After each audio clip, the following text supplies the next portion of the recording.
Subscribe करें any style channel को और बेल आइकन पर क्लिक करें आने वाले वीडियो की नोटिफिकेशन के लिए।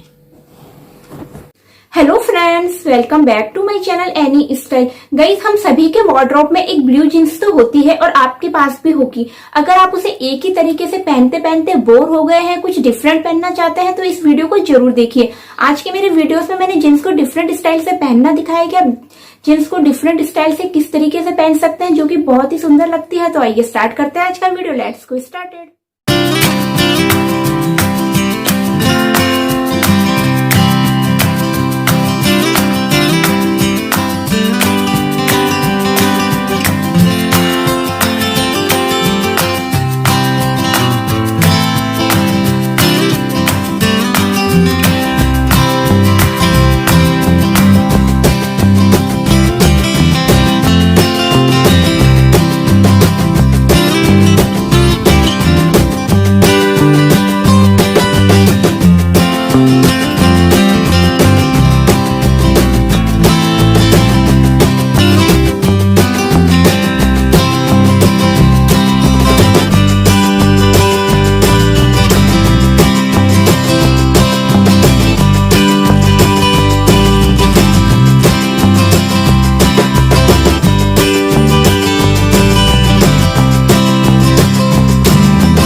आपको ये वीडियो पसंद आया होगा। अगर आपको ये वीडियो पसंद आया तो प्लीज वीडियो को लाइक करके चैनल को सब्सक्राइब करना मत भूलिएगा।